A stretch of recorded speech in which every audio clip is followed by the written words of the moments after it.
Tem coisa que só acontece em novela, e na vida real também. Pergunte para o homem que chorou no meio de um restaurante 5 estrelas por causa de 7 palavras escritas com lápis de cor. Se você é dos que gosta de história boa, já deixa seu curtir aí e se inscreve, senão vai perder o resto desse caos que eu vou contar. Era uma noite de terça-feira, daquelas que ninguém espera nada além de silêncio e digestão lenta. Mas no restaurante mais caro da cidade, um homem de terno impecável pediu o prato mais caro do cardápio, com a frieza de quem já perdeu o sabor da vida. O nome dele?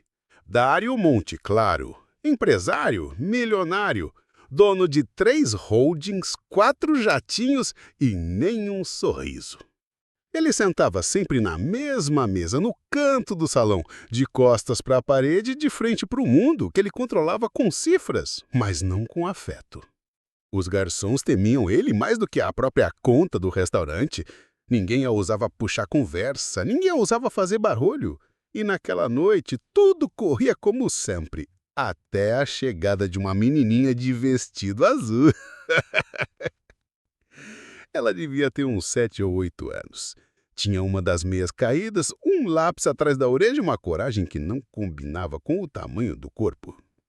Andou entre as mesas com um papel dobrado na mão e os olhos brilhando, como se carregasse um segredo que precisava ser entregue. Parou bem ao lado da mesa do Dário, puxou o guardanapo dele com delicadeza e sussurrou: "Moça, é pra você." Ele nem olhou. Estava culpado demais decidindo entre o vinho francês ou o argentino, mas pegou o papel, quase por reflexo, e deixou ao lado do copo. A menina sorriu e saiu andando, sem mãe, sem pai, sem ninguém por perto. Desapareceu entre as colunas de mármore como se nunca tivesse estado ali. E foi só depois da segunda taça que o Dário, num tédio embriagado, resolveu abrir o bilhete. 7 palavras, escritas com lápis cor-de-rosa. A caligrafia era infantil, mas a mensagem? A mensagem fez o mundo parar. "Você me desculpa por ter nascido, papai." O garfo caiu no chão. O vinho entornou e, pela primeira vez em anos, Dário sentiu o peito doer. Não uma dor física, era um peso, um eco de alguma coisa que ele tinha enterrado. As palavras ficaram dançando na frente dele. A voz da menina ecoava como se fosse a própria consciência disfarçada de criança. "Papai!" Ele olhou ao redor para encontrar a menina. Nada. Correu até a entrada, perguntou aos garçons, revistou o banheiro, fez o restaurante parar. Mas ninguém sabia. Ninguém viu e ninguém entendia por que aquele homem que valia milhões agora parecia valer centavos diante de um pedaço de papel infantil. Dário voltou para a mesa, sentou com as mãos trêmulas e pela primeira vez olhou para dentro. Porque tem coisa que a gente lê com os olhos, mas sente com o peito. E esse bilhete não era só um pedido de desculpas, era o começo de uma história enterrada que agora começava a gritar. E o mais estranho é que Dário nunca teve filhos. Pelo menos era isso que ele jurava para si mesmo. Mas o passado tem um jeito engraçado de reaparecer quando a gente acha que esqueceu. O restaurante voltou ao normal, mas dentro do Dário tudo estava de ponta cabeça. O prato esfriou, o vinho azedou e aquele bilhete parecia queimar na palma da mão dele. "Você me desculpa por ter nascido, papai." Ele relia como quem tenta encontrar outra interpretação, uma saída, um alívio, mas não tinha. Só tinha aquilo, um soco, direto, profundo e vindo de um lugar que ele não sabia ou não queria lembrar. Dário sempre foi bom esquecer nomes, rostos, promessas. A vida dele era feita de contratos, não de abraços. Era o tipo que resolvia tudo com dinheiro, menos o que dinheiro não alcança. Mas aquela noite ele não dormiu. Chegou em casa, trancou a porta, desligou o celular e foi direto para um cômodo que não abria há quase 20 anos. O sótão. Lá em cima, no meio da poeira dos fantasmas, Dário tirou a chave de um cofre antigo. Dentro, uma caixa, de madeira, simples. E dentro da caixa, cartas, fotografias, testes de gravidez, cartões de maternidade, um nome escrito com canetinha azul num papel amarelado. Lídia. Sim, ele já tinha ouvido aquele nome antes, e não era de novela. Fechou os olhos, respirou profundo e, como um filme antigo, começou a lembrar. Ano de 2017. Ele ainda era um jovem investidor, recém-separado e numa fase que jurava que amor era perda de tempo. Conheceu uma moça doce, estudante de letras, que dizia que a vida precisava de poesia, até nos boletos. O nome dela? Clarice. Eles se envolveram por alguns meses, viram, dormiram juntos, choraram e brigaram. Porque Clarissa queria um lar e Dário só queria lucro. O último encontro deles foi em um café pequeno, onde ela segurava um envelope e dizia: "Você tem o direito de saber, mas eu tenho o dever de proteger." E foi embora. E ele nunca abriu o envelope, nunca ligou de volta.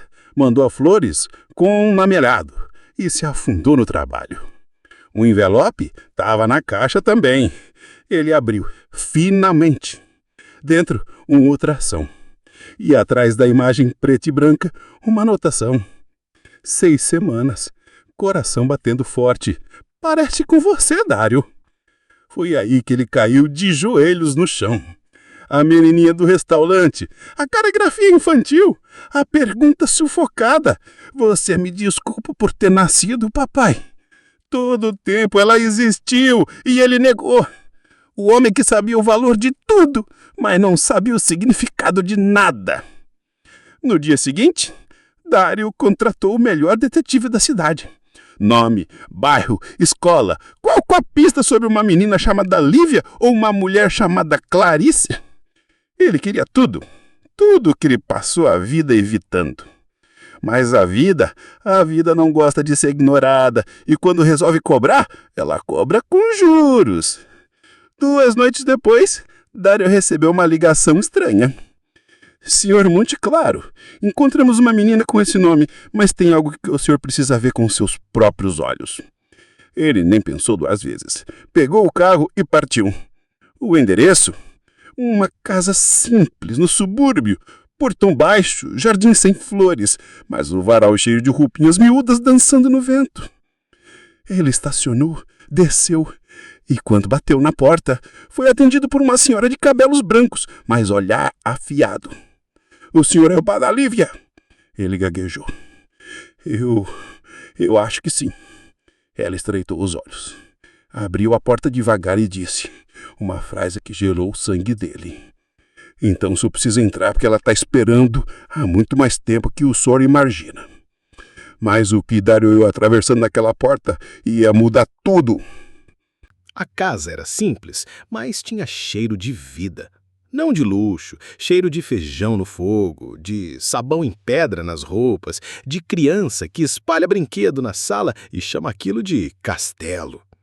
Dário entrou como quem pisa num templo, sem saber se devia estar ali, sem saber onde pisar, mas com um bilhete no bolso e um nó na garganta. A senhora, que depois ele descobriria se chamar Dona Nilda, caminhava devagar, apoiada numa bengala, mas com a firmeza de quem já viu muito mais do que parece. Fez um gesto com a mão, pedindo silêncio. Apontou para o fundo do corredor. "Ela está no quarto, mas antes de entrar, o senhor precisa saber." Dário parou. O coração batia como se estivesse pagando dívida antiga. "Saber o quê?" Dona Nilda respirou fundo como quem carrega um peso. "Clarice, a mãe da menina, partiu 2 anos atrás. Câncer. Descobriu tarde. A menina estava com 5. Ele fechou os olhos. Um trovão silencioso explodiu por dentro. "Mas e o pai? Ela falou de mim?" "Falou sim, todos os dias, com uma esperança que me cortava o peito." Dário mordeu os lábios. O orgulho que sempre carregou no rosto agora escorria em forma de arrependimento. Deixou alguma coisa? Algum bilhete? Carta? Deixou. Dona Nilda apontou para uma estante. Ali, entre livros infantis e desenhos, havia uma caixinha. Dentro dela, uma carta, selada, com uma letra conhecida, assinada Clarice.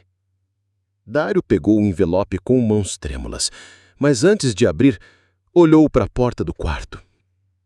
E foi quando ouviu uma vozinha, cantando baixinho, uma música de ninar. Dorme, meu anjo, o mundo é tão grande, mas no meu abraço nada te alcança.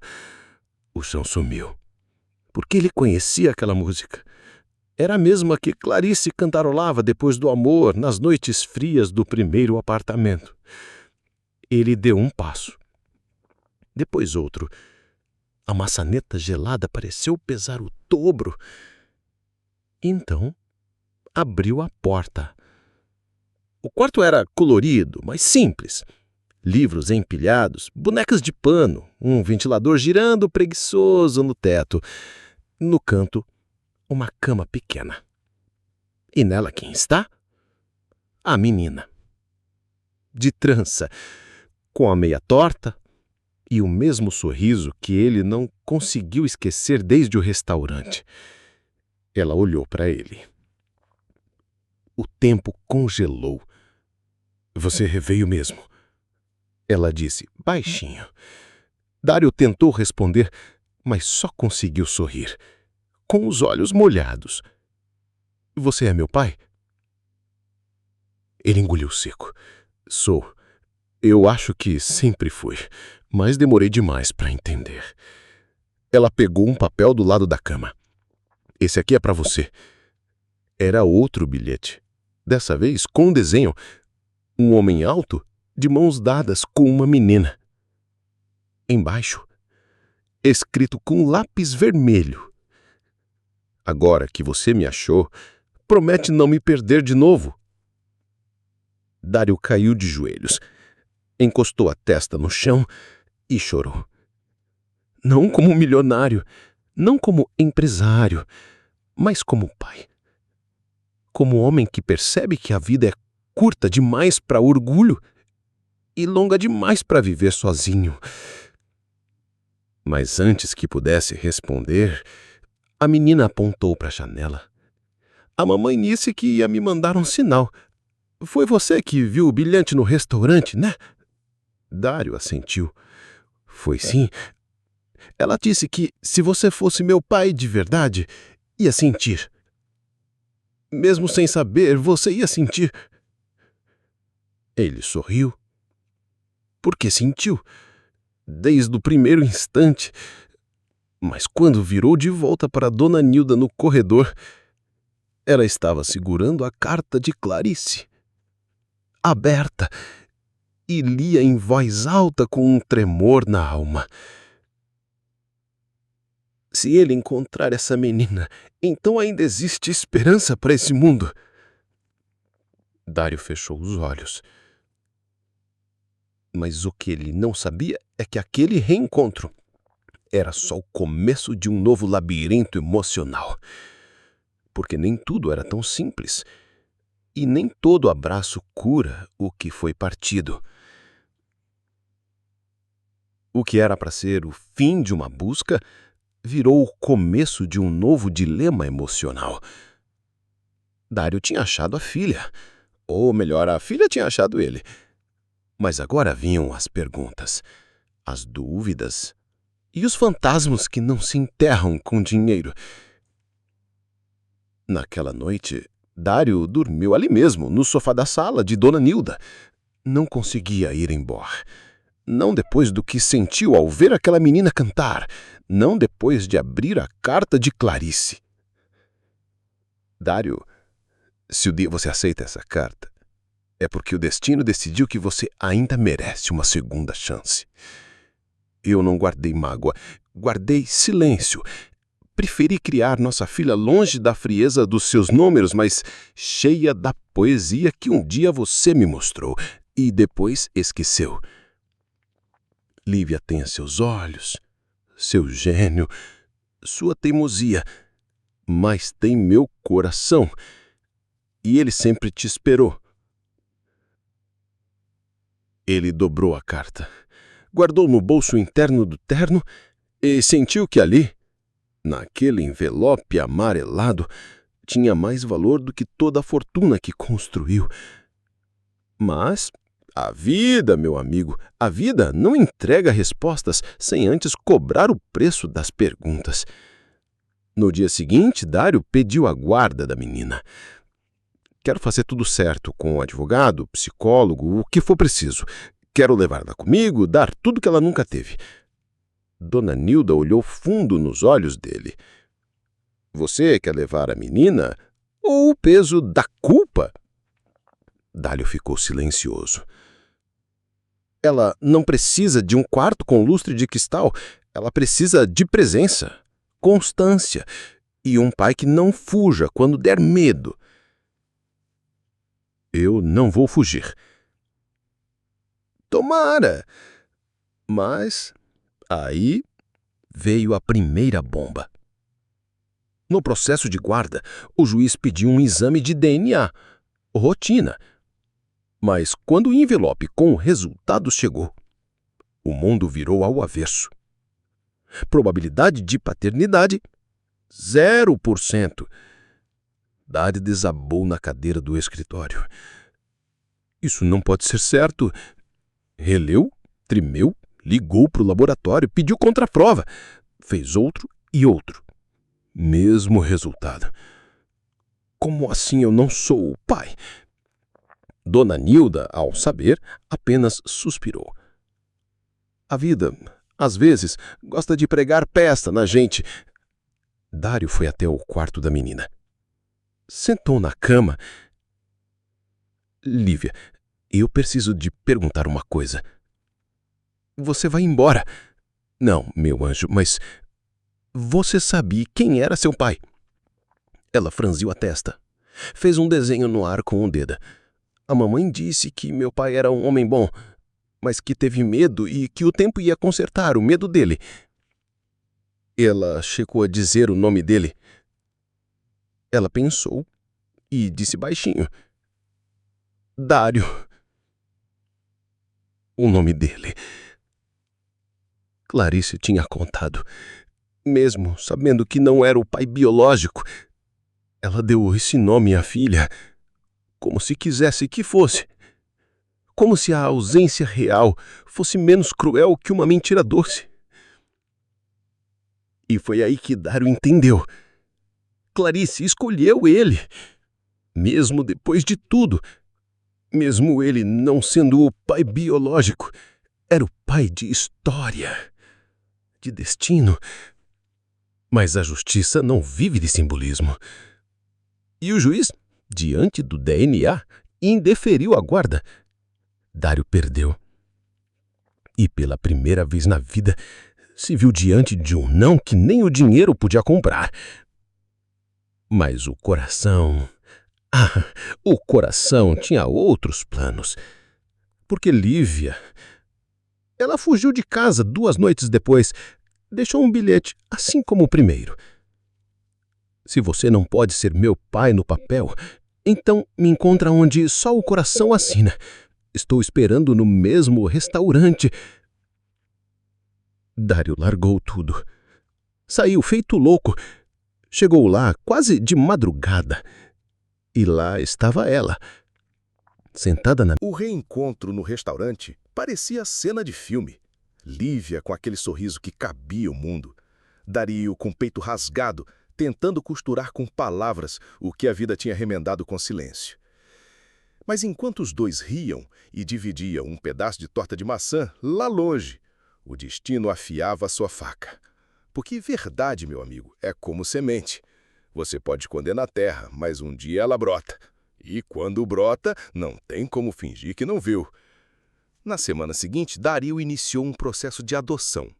Não importava o DNA, importava o amor, importava o laço que ele estava disposto a construir com cada gesto. Eu não quero só visitas de fim de semana. Quero levar ela para a escola, dar bronca, levando o médico, ouvir segredos, quero ser pai de verdade, não de papel. A juíza olhou com ceticismo. O senhor tem noção da responsabilidade? A menina perdeu a mãe e o senhor apareceu há 2 semanas. Eu perdi 20 anos e ainda estou aqui. A juíza marcou a audiência. E foi aí que o outro apareceu. Alto, moreno, terno amassado, olhos cansados. Chamava-se Rubens. 30 e poucos anos, motorista de aplicativo. Eu sou o pai biológico da Lívia e quero minha filha de volta. A bomba caiu no processo como um raio em seu linco. Dario não acreditava. Você? Por que agora? Rubens respirou fundo. Eu tive medo. Quando soube da gravidez, fugi. Covarde eu ser, mas acompanhei de longe. Sabia que a Clarice não colocaria meu nome na certidão. Ela odiava a fraqueza. E agora resolveu aparecer, quando a menina já construiu outra referência. Agora eu sou homem. Agora eu quero fazer o certo. A juíza, prudente, determinou uma avaliação psicológica. Lívia deveria ser ouvida. No consultório, sentada com um ursinho no colo, ela respondeu à psicóloga com a pureza que só criança tem. A mamãe dizia que pai é quem fica, quem escuta quando a gente chora baixinho, quem não promete, mas aparece, quem lembra da cor da escova de dente. E o Dario é isso para você? É, ele chegou depois, mas parece que já estava aqui o tempo todo, só tinha esquecido de mim. A psicóloga sorriu. Mas, no relatório, o parecer foi técnico. O vínculo afetivo com o Sr. Dario é evidente, mas o laço biológico com o Sr. Rubens também não pode ser ignorado. A juíza marcou uma audiência especial. 3 pessoas sentadas diante do Tribunal da Vida. Dario, Rubens e Lívia.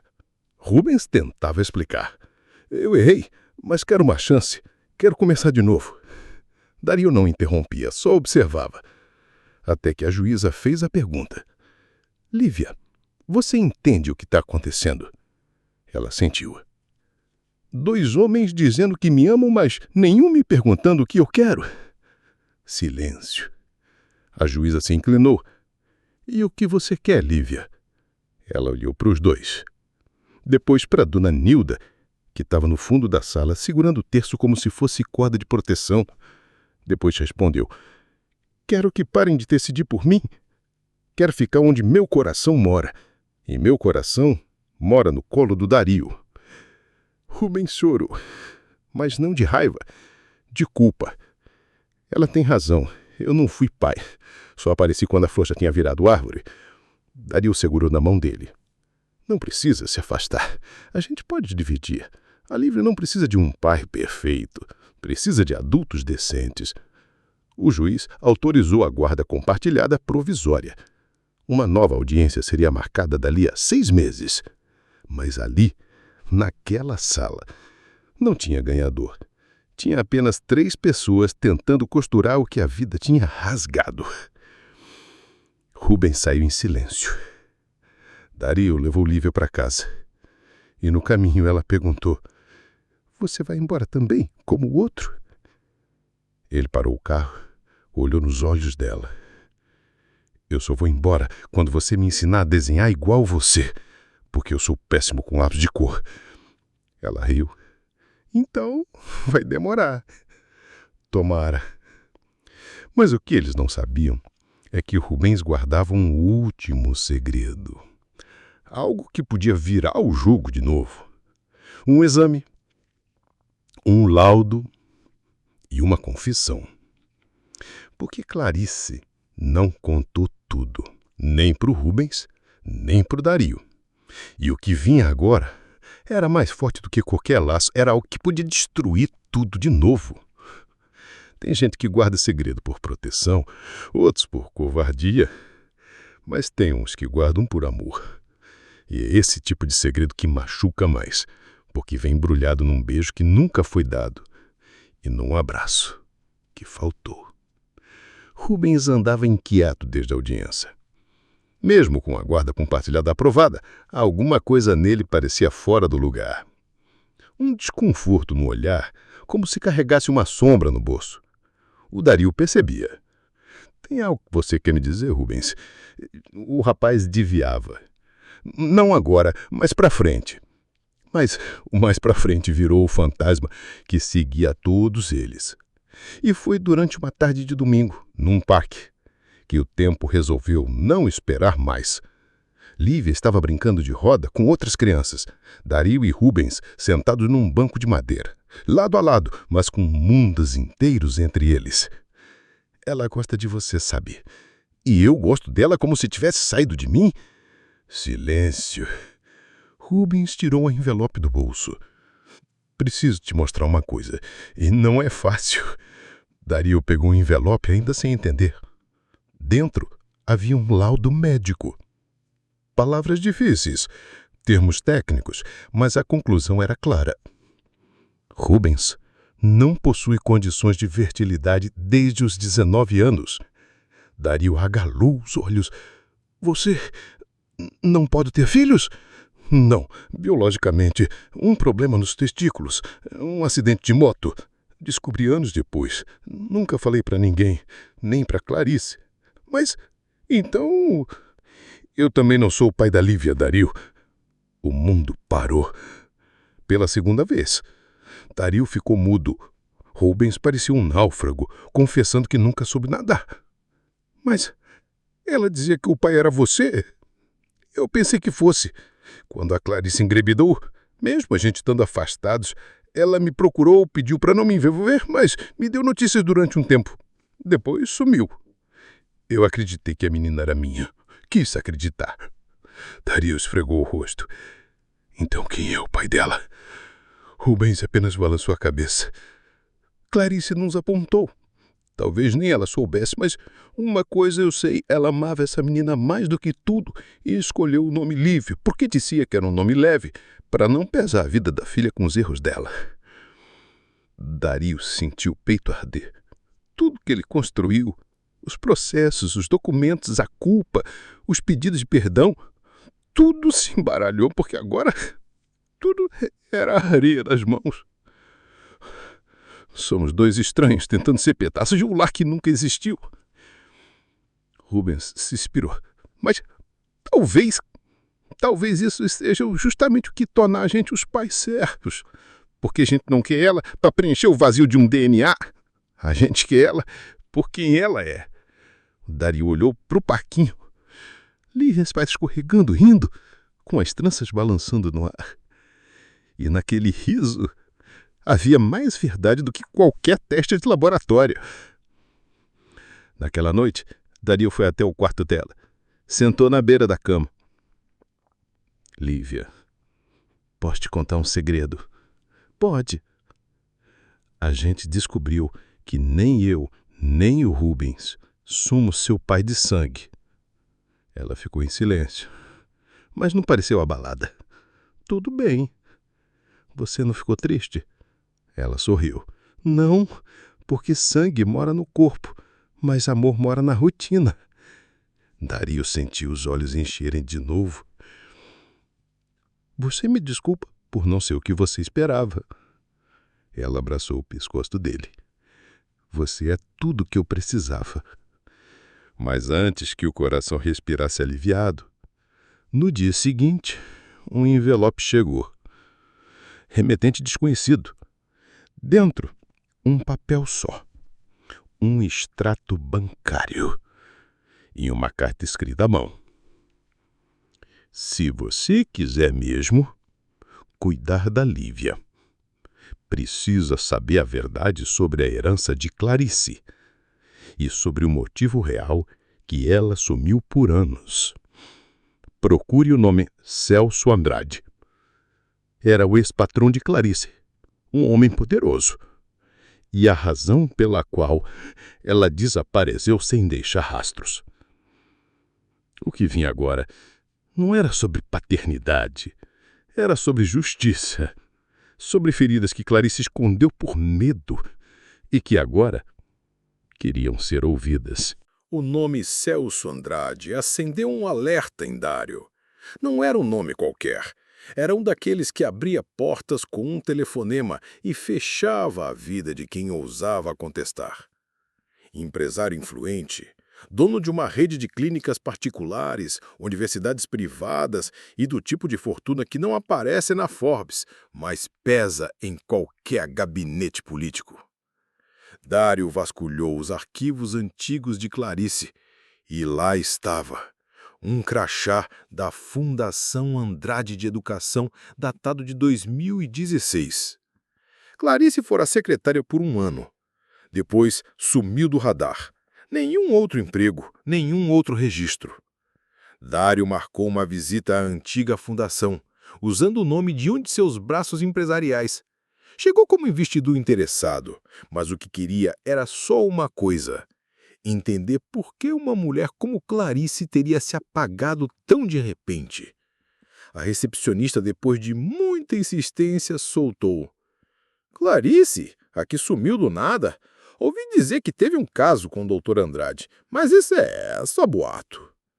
Dário engoliu em seco. Resolveu ir mais fundo. Usou contatos, advogados e descobriu o que o extrato bancário havia começado a mostrar. Clarice recebia depósitos mensais de uma conta ligada a uma empresa fantasma, controlada por Celso Andrade. Durante 4 anos. Valor fixo, sem descrição. Parecia pensão ou silêncio comprado. Dário voltou para casa naquela noite com o estômago embrulhado. Mostrou tudo para Rubens e para Dona Nilda. Ela foi paga para desaparecer. Nilda apertou o terço com força. Ou foi ameaçada. A hipótese caiu como um raio e fazia sentido. Clarice sempre evitava falar do passado. Tinha crises de ansiedade, trocava de telefone, nunca deixava a filha sozinha, parecia sempre fugir de algo ou de alguém. Dário resolveu confrontar Celso Andrade pessoalmente. Conseguiu um encontro, fingindo interesse numa parceria comercial. Chegou ao prédio imponente, recepção luxuosa, segurança particular. Celso apareceu com um sorriso de plástico. Dário Monteclaro, um prazer finalmente conhecê-lo. Vamos direto ao ponto. Quero falar de Clarice. O ar congelou. Celso manteve a pose. Clarice. Aquela moça. Uma pena. Muito promissora. Você pagou o silêncio dela. Por quê? Celso levantou uma sobrancelha. Cuidado com o tom, Monteclaro. Está se baseando em quê? Em fofocas de corredor? Dário jogou os extratos sobre a mesa. Estou me baseando nisso. Celso olhou por os papéis, frio. Isso não prova nada. Eu ajudei uma ex-funcionária em dificuldade. É crime agora? É se a dificuldade foi causada por você. A tensão aumentou. Você quer um inimigo, Monteclaro? Posso comprar 3 iguais a você antes do café da manhã. Dário se levantou com firmeza. Mas não pode comprar a verdade e eu vou achá-la. Por ela, pela filha dela e por todas as outras que você apagou. Celso apenas sorriu, venenoso. Então boa sorte com o que sobrar de você. Dário saiu do prédio com o sangue fervendo. Era guerra agora.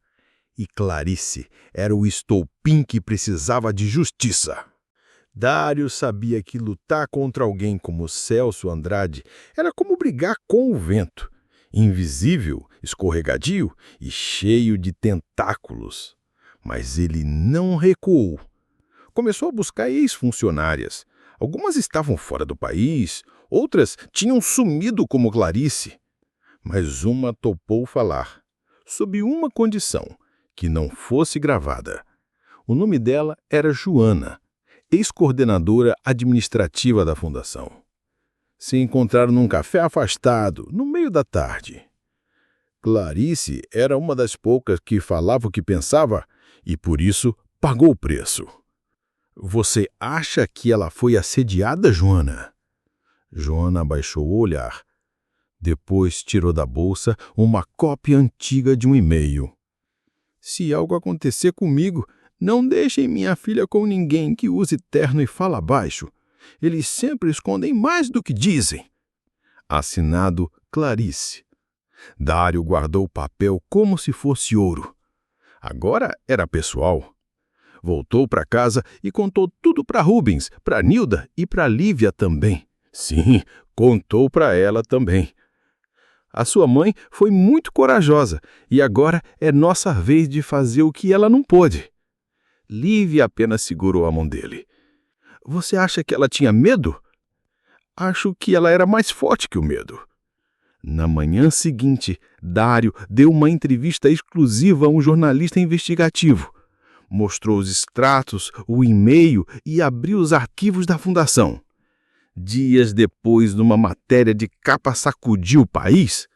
Rede de silêncio. Ex-funcionárias denunciam abusos na Fundação Andrade. Celso ficou aqualado. Começou a mover influências. Tentou desmentir tudo. Mas a história já tinha saído da Joela. E o nome de Clarice virou símbolo de luta. A manhã da audiência parecia mais longa que os próprios anos que Dário passou longe de qualquer ideia de família. A gravata apertava, não no pescoço, mas no que restava da alma. E cada passo pelo corredor do tribunal era como marchar sobre memórias que ele nunca teve tempo de criar. Lívia caminhava ao lado dele, vestidinho azul, o mesmo das primeiras lembranças, agora com um laço novo no cabelo e uma coragem que não combinava com a idade. Rubens e Dona Nilda seguiam logo atrás, em silêncio, mas carregando nos olhos uma mistura de esperança e despedida. A audiência era definitiva. Era sobre a adoção. Dário respirava fundo, Rubens também. Os dois sabiam que aquilo era mais que papel. Era o encerramento de uma história de abandono para começar uma de permanência. A juíza entrou na sala. Olhar firme, rosto cansado, mas justo. Estamos aqui para decidir o destino legal de Lívia Andrade. Temos o relatório da psicóloga, o histórico da guarda provisória e os termos da adoção. Antes de dar minha sentença, quero ouvir vocês. Senhor Rubens! Rubens se levantou. Não havia ensaio, só a verdade. Excelência, eu fui um erro no começo da vida da minha filha. Fui ausência, fui silêncio. E talvez minha maior coragem hoje seja admitir isso em voz alta. Ele virou-se para Dário. Mas esse homem apareceu quando ninguém mais tinha coragem, quando a vida já tinha ensinado que esperar é quase perder. Ele pegou uma menina machucada pelo tempo e transformou ela em lar. Eu nunca fiz isso, mas ele fez. E por isso eu abro mão. Porque pai, no fim das contas, não é quem planta, é quem rega. A juíza assentiu. Agora era Dário. Ele se levantou. As mãos tremiam, mas a voz saiu firme, como ferro quente em madeira antiga. Eu cresci acreditado que afeto era fraqueza, que o mundo era feito para ser vencido, não vivido. Até que uma menina, num restaurante, me entregou um bilhete. 7 palavras. E ali, naquele papel infantil, ela me fez lembrar de tudo o que eu nunca soube sentir. Desde então, tudo o que faço é tentar ser alguém que ela possa chamar de casa. Não sou perfeito, mas prometo ser constante e não desistir nunca. A juíza olhou para Lívia. E você, Lívia, ainda quer que ele seja seu pai? Ela sorriu com aquela calma de criança que já sofreu o suficiente para entender o que vale. Ele já é. O silêncio que se seguiu não era constrangido. Era reverente. A juíza respirou fundo, pegou a caneta e assinou. Adoção concedida. Novo nome registrado. Lívia Monte Claro. Dona Nilda levou as mãos ao rosto, chorando. Rubens abaixou a cabeça, sorrindo com tristeza e alívio. E Dário? Dário se ajoelhou diante da filha, abraçando-a como se pudesse protegê-la de todo o passado. Naquela noite, não houve luxo, houve vida. Bolo de cenoura com cobertura de chocolate escorrendo pelas bordas, sorvete comprado na padaria da esquina e uma bicicleta nova, roxa, com laço e cestinha. Lívia andou em círculos no quintal da casa, rindo alto e a cada pedalada parecia apagar um pedaço da dor. Dário observava, deitado na grama, com o coração finalmente respirando. Na parede da sala, penduraram a primeira foto oficial. Clarice com Lívia, ainda bebê, envoltas num cobertor floral. E logo abaixo um bilhete, escrito à mão pela menina. Você não tá aqui, mamãe, mas aqui tá cheio de você. Naquele lar, reconstruído com remendos de amor e pedaços de coragem, cada silêncio de Clarice virava presença, e cada ausência um motivo a mais para continuar tentando. Mas o mundo lá fora não esquece fácil quem ousa desafiar os poderosos. E o nome de Celso Andrade voltaria a rondar suas vidas antes do que eles imaginavam. 2 meses depois da sentença, Dário recebeu um convite inesperado. Congresso Nacional de Ética Empresarial. Palestrante convidado. Dário Monteclaro. Ele quase recusou. Mas Lívia, curiosa, perguntou: Você vai contar nossa história? Dário hesitou. Se você deixar, eu conto. Ela respondeu sem pensar. Então conta é bonito. Conta como se fosse segredo, mas que o mundo merece ouvir. E assim ele fez. Naquela noite, Dário subiu ao palco de um auditório lotado. Terno? Não. Camisa branca de algodão, dobrada no antebraço, sem slide, sem marketing. Só ele e um silêncio que escutava. Eu vim falar do que o dinheiro não compra, do que o poder não protege e do que só o amor é capaz de sustentar. Alguns executivos cochicharam, céticos, mas ele prosseguiu. Passei a minha vida construindo impérios. Venci licitações, derrubei concorrentes, mas nunca venci meu próprio orgulho. Até que uma garotinha, num restaurante, me entregou um bilhete. 7 palavras, escritas com lápis de cor. Você me desculpa por ter nascido, papai. Ali eu desmoronei. Não porque eu sabia quem ela era, mas porque, mesmo sem saber, eu senti. Porque tem palavra que não bate no ouvido. Bate direto no peito. Dário contou tudo. Clarice, a busca, o DNA que não batia, o amor que insistia, Celso Andrade, a chantagem, a justiça. Clarice foi silenciada por um sistema que protege os fortes e sufoca os decentes. Mas ela não morreu calada. Ela deixou uma filha, uma semente. E essa menina, ela me ensinou a ver o que eu nunca quis enxergar. Desde então, tudo o que faço é tentar ser alguém que ela possa chamar de casa. Não sou perfeito, mas prometo ser constante e não desistir nunca. A plateia antes dispersa agora ouvia como se cada frase fosse um espelho. Dário fez uma pausa, olhou para o fundo do auditório e ali, de pé, estava a Lívia, de mãos dadas com Rubens e Dona Nilda, emocionada ao lado. Aquela menina do bilhete hoje tem meu sobrenome, não por imposição da lei, mas porque escolhemos ser família, mesmo sem DNA, mesmo sem história anterior.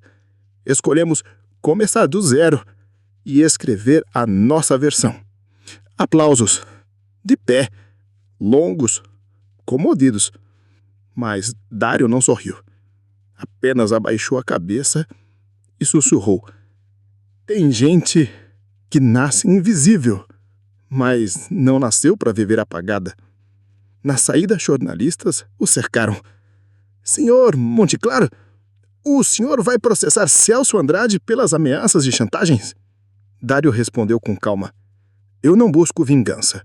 Busco o exemplo. E se a justiça quiser, ela virá. Naquela noite, de volta para casa, encontrou Lívia no quintal. Ela desenhava algo na calçada, com giz colorido. O que você está fazendo aí fora, mocinha? Desenhando a nossa casa. Mas por dentro, Dário se agraiciou, observando. Ali, no chão, rabiscado com traços infantis, um sofá com 4 pessoas, uma bicicleta encostada e, no topo, escrito com letras trêmidas, Aqui mora gente que aprendeu a amar. Dário chorou de novo, com orgulho, porque no fim das contas não era sobre adoção, nem sobre justiça.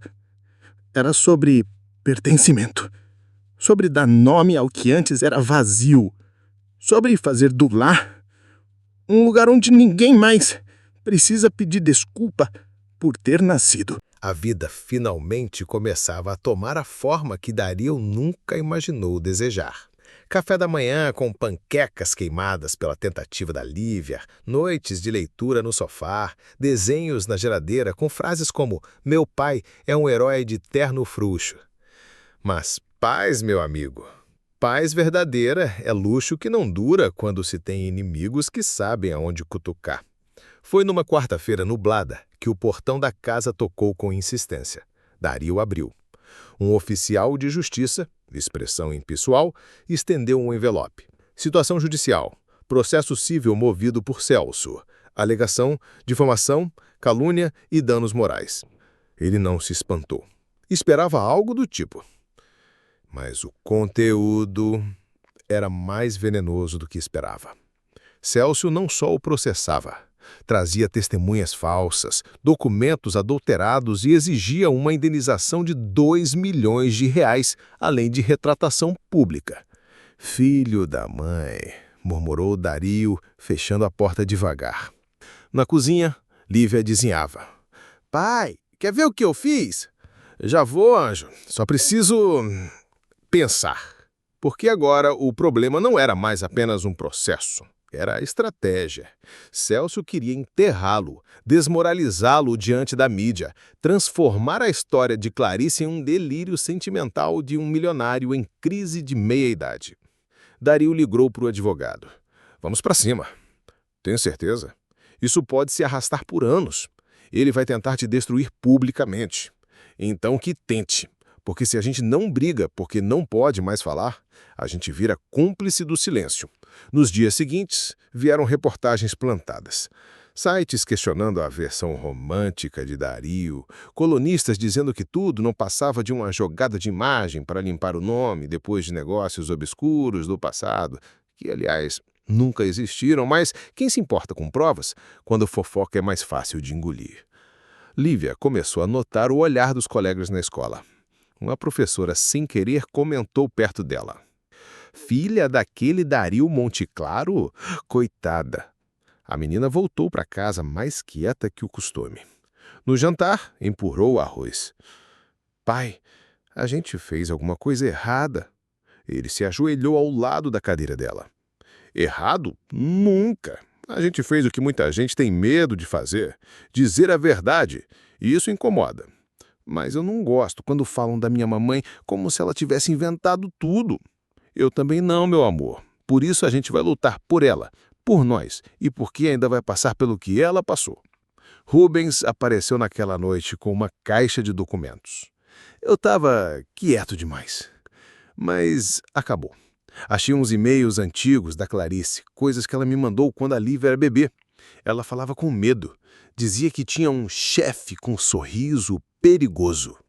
Acho que isso pode ajudar. Pode sim, porque agora não é mais só sobre mim. É sobre todas as Clarices. Dona Nilda também se manifestou. Se precisar, eu subo naquele tribunal com minha bengala e minha memória inteira. Não deixei de ouvir nenhum choro daquela menina. Sei o que a mãe dela passou. E vou contar. Montaram um dossiê. Comprovaram a adulteração dos documentos de Celso.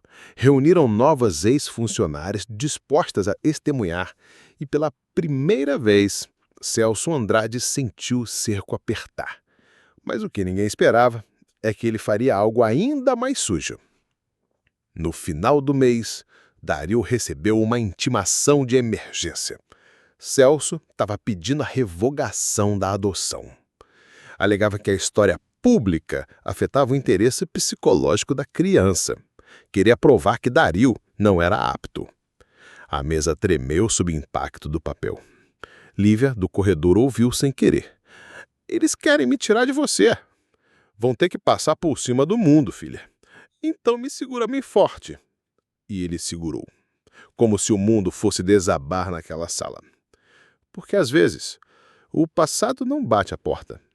Ele arromba, entra e ainda exige que a gente peça desculpa por tê-lo trancado. E a batalha que viria agora seria a mais dura de todas. A imprensa silenciou. E naquele silêncio, a verdade gritou. Do outro lado da cidade, Celso Andrade planejava sua defesa como quem move peças num tabuleiro. Mas subestimou uma coisa: a memória coletiva. A matéria com o depoimento de Joana, a ex-funcionária, viralizou. Outras mulheres vieram à tona. Foi aberta uma CPI sobre condutas da Fundação Andrade. E, pela primeira vez, Celso Andrade sentiu o cerco apertar. Mas, ainda assim, a audiência da revogação da adoção seguiu marcada.